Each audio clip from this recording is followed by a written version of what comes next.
गुरुदेव। आज हम आपसे बात करेंगे मन, वचन और काया, इन 3 योगों के बारे में। मन, वचन, काया को त्रियोग कह करके पुकारा गया है और हमारा समग्र जीवन इन 3 योगों का एक प्रकार से संयोग है। मन से, वाणी से और काया से हम लोग सारे कर्मों को संपादित करते हैं, अपने जीवन को खुशहाल बनाते हैं और अपने जीवन की सफलता असफलता का जो हमारे पास मापदंड है वो इन 3 योगों से ही रिलेटेड है। तो इनके बारे में मैं बात करना चाहूंगा। मन योग, वचन योग और काया योग, इनका यही क्रम है। इसी क्रम से मैं इनकी बात करूं। हालांकि मन के संबंध में कुछ बातें मैं इससे पहले की वीडियो में कर चुका हूं। मन क्या है और कैसे उसको हम एकाग्र करने का प्रयास करें, किंतु आज मैं विस्तार से इसके बारे में बात करना चाहता हूं। पहला प्रश्न है, मन क्या है? तो इसका उत्तर जो मैं समझ पाया हूं, मन एक प्रकार की ऊर्जा है। ऊर्जा है, शक्ति है, क्योंकि मन के द्वारा हम लोग कोई कल्पना करते हैं, कोई चिंतन करते हैं, कोई विचार करते हैं और बिना कल्पना के, बिना चिंतन के हम अपने जीवन के विकास का कोई भी मंजिल कहिए या कोई भी विकास का मापदंड कहिए, वो हम तैयार नहीं कर सकते। हालांकि कुछ लोग ये बात कहते हुए मिलेंगे कि कल्पना का कोई मूल्य नहीं है, काल्पनिक जगत में आदमी को जीना नहीं चाहिए। बात सच है, काल्पनिक जीवन में नहीं जीना चाहिए, लेकिन इसका अर्थ ये नहीं है कि कल्पना का कोई मूल्य नहीं। कल्पना का मूल्य है। मैं तो ये कहता हूं कि हम लोग अपने जीवन में जो कुछ भी हासिल कर पाए हैं या जो कुछ भी हम लोग विकास कर पाए हैं, वो हमारी कल्पना शक्ति की बदौलत कर पाए हैं। उदाहरण से समझिए, मैं जिस कुर्सी पर बैठा हूं, क्या वो कुर्सी अपने आप ही आ गई या वैसे ही बन गई? नहीं। सबसे पहले किसी न किसी व्यक्ति के मन में कल्पना आई कि ऐसी कुर्सी जैसी वस्तु बैठने की होनी चाहिए। उसने डिजाइन किया और उसके उस डिजाइन का विकास होता गया और होते होते आज भिन्न भिन्न प्रकार की कुर्सियां हमारे पास में हैं। अब ये जो कुर्सियों का विकास हुआ वो हमारी कल्पना शक्ति के विकास के अनुसार हुआ। हम लोग टेबल का उपयोग करते हैं, हम लोग भिन्न भिन्न प्रकार के फर्नीचर्स का उपयोग करते हैं, यहाँ तक कि हम लोग रहने के लिए भिन्न भिन्न प्रकार के मकान का उपयोग करते हैं और एक से बढ़कर एक डिजाइन हम लोग अपने मकान में रखते हैं। बढ़िया से बढ़िया डिजाइन का मकान बनवाते हैं। कैसे होता है? जैसे जैसे मेरे मन की कल्पना विकसित होती चली जाती है, वैसे वैसे मैं अपनी कल्पना को साकार बना देता हूँ और वैसा परिणाम अपने जीवन में हासिल कर लेता हूँ। तो हम कैसे कहें कि कल्पना का उपयोग नहीं है?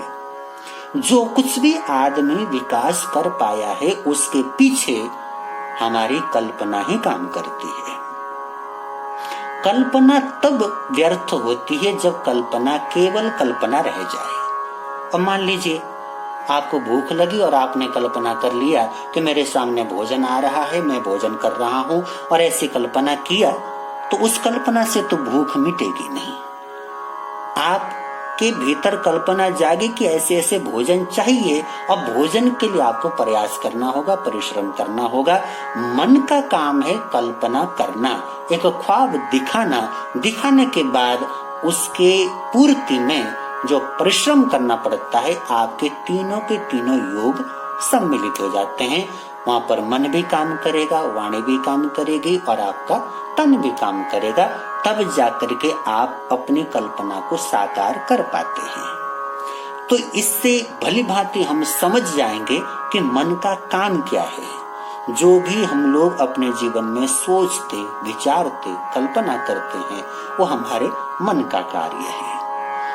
और ये सब करने के लिए ऊर्जा की आवश्यकता पड़ती है। मन हमारे जीवन में ऊर्जा का काम करता है। एक प्रकार से कहें तो हमारे शरीर का जो ऊर्जा का क्षेत्र है वो मन है। इसीलिए महापुरुषों ने हमेशा कहा कि अपने मन का दुरुपयोग मत करो, अर्थात अपनी ऊर्जा का दुरुपयोग मत करो। जिस ऊर्जा के द्वारा तुम भगवान बन सकते हो, उस ऊर्जा को तुम व्यर्थ की चीजों में मत लगाओ। मन को खराब चीजों में नहीं लगाने के पीछे लक्ष्य केवल ये था कि आपका जो जीवन है, आपका जो जन्म हुआ है, वो जिस अवस्था में अभी आप पहुंचे हैं उससे बहुत ऊंची अवस्था तक आप जा सकते हैं।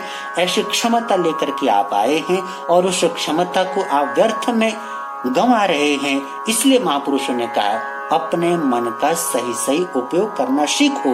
इन तीनों के तीनों योगों का सही उपयोग करना सीखो, तुम्हारा जीवन क्या से क्या बन जाएगा।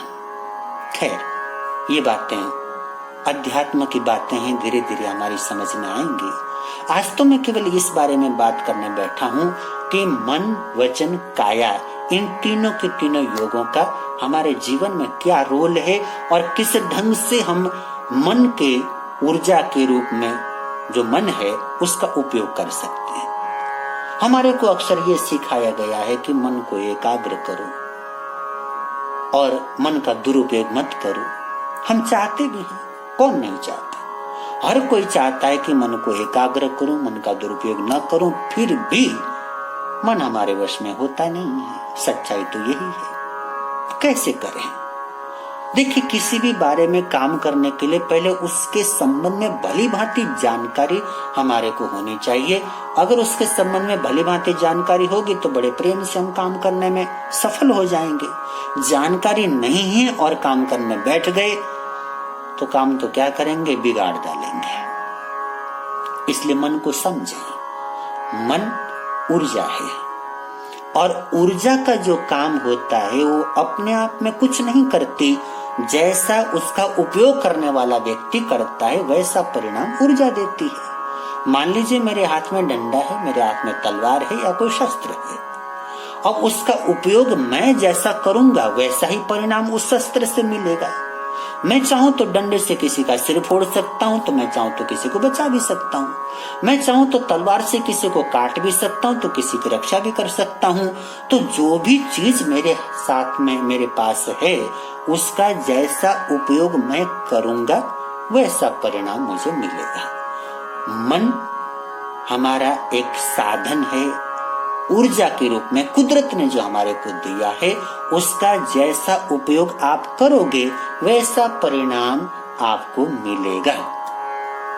अब आपने कल्पना किया कि मेरे साथ तो बुरा ही होता है, मेरी किस्मत ही खराब है, मैं जो कुछ भी अच्छा करता हूं मेरे साथ बुराई हो जाता है, परिणाम बुराई मिलता है। इस प्रकार के विचार बार बार आपने आपके मन में आए या आप लेकर के आए, अर्थात ऐसे विचारों में आप अक्सर अपने जीवन के बहुत से क्षण लगाते हैं। सोचिए परिणाम क्या होगा। ऐसा विचार करने का मतलब है कि आपने जो अपनी ऊर्जा थी उस ऊर्जा को वैसे ही काम में लगा दिया। आपने अपने मन को वैसे ही काम में लगा दिया। मन काम करेगा और जैसा मन काम करेगा वैसा परिणाम आपके जीवन में आता जाएगा। तो नेगेटिव सोच करके आप अपने लिए एक नेगेटिव भविष्य को बना रहे हो। आज जो आपका जीवन है, कल अतीत का जो आपका चिंतन था, जो आपकी कल्पना थी, उसका साकार रूप आज का जीवन है। आज जैसा आप सोचोगे वैसा आपका कल का जीवन होगा, भविष्य का जीवन होगा। अगर आप चाहते हो कि मेरा भविष्य अच्छा हो जाए तो महापुरुषों ने कहा अपने वर्तमान को संभालो। क्या अर्थ है इसका? भगवान बोल गए मनोविजेता जगतो विजेता। जो अपने एक मन को जीत लेता है वो पूरी दुनिया को जीत लेता है। संत कवि रैदास जी बोल गए मन चंगा तो कठौती में गंगा, कि अगर मेरा मन पवित्र है तो कहीं पर भी गंगा प्रकट हो सकती है। क्या अर्थ है इसका? संत महापुरुष हैं, व्यर्थ में तो कोई बात कहते नहीं, बड़ी सार्थक बात कहते हैं। मन चंगा तो कठौती में गंगा। अर्थात मेरा मन अगर अच्छा है तो कहीं पर भी मुझे भगवान की उपलब्धि, भगवान की प्राप्ति हो सकती है।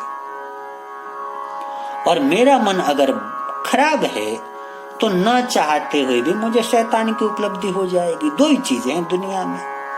इस ब्रह्मांड में दो ही प्रकार की शक्तियां हैं, या तो आसुरी शक्ति है या दैवी शक्ति है। आपका मन अच्छा हुआ तो दैवी शक्ति आपकी ओर आकर्षित हो जाएगी, अर्थात भगवान आपकी तरफ आकर्षित हो जाएंगे। आपका मन खराब हुआ तो आसुरी शक्ति आपकी ओर आकर्षित हो जाएगी, अर्थात भूत प्रेत राक्षस आदि जिनको हम बुरा कहते हैं वो आपकी तरफ खींचे हुए चले आएंगे। आपका मन खराब हुआ कि जितने भी नेगेटिव ऊर्जाएं हैं उन सब को निमंत्रण मिल जाता है। आपका मन अच्छा हुआ तो जितने भी पॉजिटिव और बेहतरीन ऊर्जाएं हैं उनको आपका निमंत्रण मिल जाता है। अभी आपके ऊपर डिपेंड करता है कि आप किसको निमंत्रण देते हैं। आएगा वही जिसको आप निमंत्रण दोगे। अगर आपने अपना मन खराब कर लिया तो समझ जाइए आपने अपना भविष्य खराब कर लिया। आपने अपने आसपास में ऐसी ऊर्जा को आने का निमंत्रण दिया है जो आपको परेशान करेगी, आपको तकलीफ देगी। अब मान लीजिए मैं अपने घर में भूतों को, प्रेतों को, राक्षसों को निमंत्रण दूं, वो क्या करेंगे? मुझे शांति से बैठने देंगे? आपने भूतों प्रेतों को मेहमान बना लिया तो उनका काम है, अशांति फैलाएंगे, तंग करेंगे, परेशान करेंगे। अब निमंत्रण आपने दिया है और बाद में आप कहते हैं कि मेरे साथ तो बड़ा बुरा हो रहा है, बड़ा बुरा होता है। अरे ये बुरा जो हो रहा है उसको कभी ना कभी आप ही ने निमंत्रित किया है। भले ही आपको याद ना हो, भले ही ये जन्मों जन्मों की परंपरा हो, लेकिन बिना निमंत्रण के कोई भी आपके द्वार पर नहीं आता, अपनी मर्जी से नहीं आता। आप अगर अच्छे को निमंत्रण दोगे तो अच्छा आएगा, बुरे को निमंत्रण दोगे तो बुरा आएगा। आपको ये पक्का डिसाइड करना होगा कि मैंने निमंत्रण किसको देना है। तो जैसा आप सोचते हैं ऐसा मत सोचना कि अगर किसी के बारे में आप बुरा सोच रहे हो, बुरा बोल रहे हो तो क्या होता है, आपने सोचा किसी को पता भी नहीं चला, बात खत्म हो गई। नहीं, ऐसा नहीं। कुदरत के कानून में जैसा आपने सोचा वैसा बीज आपके जीवन की भविष्य की खेती में बो दिया गया। बीज बोया गया है, उसको उगने में और फसल बनने में, पकने में समय लगेगा। और तब तक जो अंतराल पड़ जाता है उसके बीच में आप भूल जाते हैं कि ये बीज आप ही ने बोया था।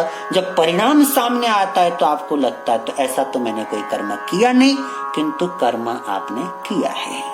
तो मन के बारे में समझ जाएं, मन एक प्रकार की ऊर्जा है और ऊर्जा को प्राप्त करना जितना सौभाग्य की बात होती है ना, उतनी ही सावधानी की जरूरत होती है।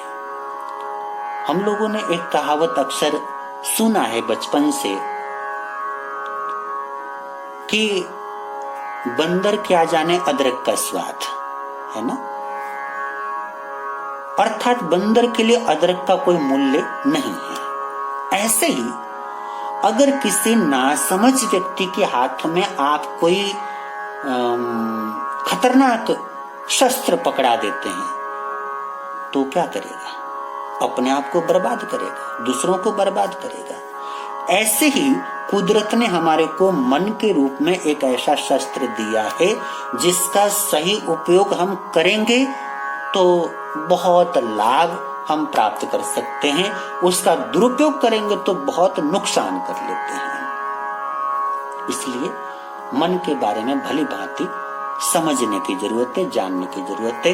तो मैं पहली बात आपको बता रहा हूं, मन एक प्रकार की ऊर्जा है। ये बात खूब अच्छे से आप समझ जाएं। अब इस ऊर्जा का उपयोग कैसे करना है, एक उदाहरण से मैं बात समझाऊं आपको। एक विशेष प्रकार का कांच होता है, कभी आप लोगों ने देखा होगा। उस कांच को सूर्य की रोशनी के आगे रख कर दीजिए, तो सूर्य के प्रकाश की जितनी किरणें उस कांच की परिधि में पड़ती हैं, अपने पीछे वो कांच उन सारी किरणों को एक किरण के रूप में फेंकता है। जितनी किरणें उस कांच में पड़ रही हैं, उन सारी किरणों को इकट्ठी करके एक मोटी किरण के रूप में आगे फॉरवर्ड कर देता है। अब आप देखो, मई जून की गर्मी हो, आप छत में ले जाकर के माचिस को रख दो, सुबह से शाम हो जाएगी, माचिस में आग नहीं लगेगी। गर्म हो जाए लेकिन आग नहीं लगेगी। वहीं पर अगर उस कांच के पीछे निकलने वाली उस मोटी किरण के आगे आप 5-10 मिनट के लिए माचिस की तिल्ली रख दो, आग लग जाएगी।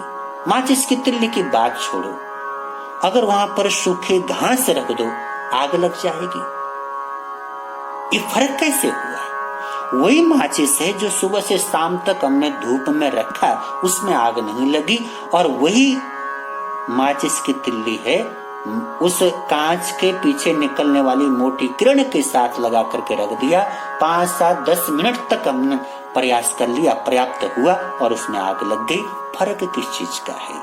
फर्क है बिखरे हुए का और एकत्रित हुए का। जब तक किरणें बिखरी हुई हैं, तब तक वैसा परिणाम नहीं मिलता। जब किरणें एकत्रित हो जाती हैं तो फट से परिणाम मिल जाता है। अब समस्या हमारे सामने ये होती है कि हम लोग जब माला करते हैं, हम लोग जब ध्यान करते हैं, हम लोग जब स्वाध्याय करते हैं, या किसी भी रूप में हम लोग जब धर्म का काम करते हैं, तब हमारा मन एकाग्र होता है या बिखरा हुआ होता है। अगर आपका मन बिखरा हुआ होगा तो परिणाम वही होगा कि सुबह से लेकर के शाम तक आपने माचिस की तिल्ली धूप में रख दी, थोड़ा माचिस गर्म हुआ लेकिन आग नहीं लगी। मन एकाग्र हो जाए तो 5 मिनट के अंदर काम हो जाता है। एकाग्र मन से आप 5 मिनट तक माला कर लोगे, बात बन जाएगी। इसीलिए ना महाकवि गोस्वामी तुलसीदास जी महाराज बोल गए थे, एक घड़ी आधी घड़ी आदि पुनि आद, तुलसी संगत साधु की काटे कोटि अपराध। साधु की संगत अर्थात अच्छाई की संगत, अर्थात पॉजिटिव जो ऊर्जाएं हैं उनकी संगत एक घड़ी आधी घड़ी पुनि आद। एक घड़ी 24 मिनट के समय को बोलते हैं, आधी घड़ी 12 मिनट हो गया और उसकी भी आधी 6 मिनट। तो 6 मिनट तक लगातार मेरा मन अगर अच्छाई के साथ में कनेक्ट रहे तो बात बन जाती है। किंतु दुर्भाग्य हमारा ये है कि जब भी आप माला करने बैठोगे, जब भी आप ध्यान करने बैठोगे, अच्छा करने बैठोगे, वहां पर आपका मन एकाग्र नहीं हो पाता। भिन्न भिन्न प्रकार के विचार आपको तंग करते हैं और आपका मन बिखरा बिखरा सा आपको मालूम पड़ता है। और इस बिखरे हुए मन से जो भी काम हम अपने जीवन में करते आए हैं, हमारा जो अनुभव है वो ये है कि उसका जैसा परिणाम मिलना चाहिए वैसा परिणाम नहीं मिलता। ये हमारी सच्चाई है। तो क्या करें?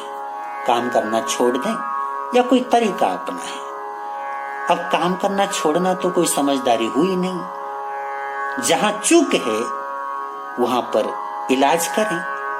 तो सबसे पहले अपने मन के बिखराव को रोकें। एक बार मन का बिखराव रुक जाए तो काम आसान हो जाएगा, काम करने में मजा आएगा और आप देखोगे उसके बाद 5 मिनट तक आप माला करोगे, आपका अनुभव भिन्न होगा। 5 मिनट ध्यान करोगे, बिल्कुल नया अनुभव होगा।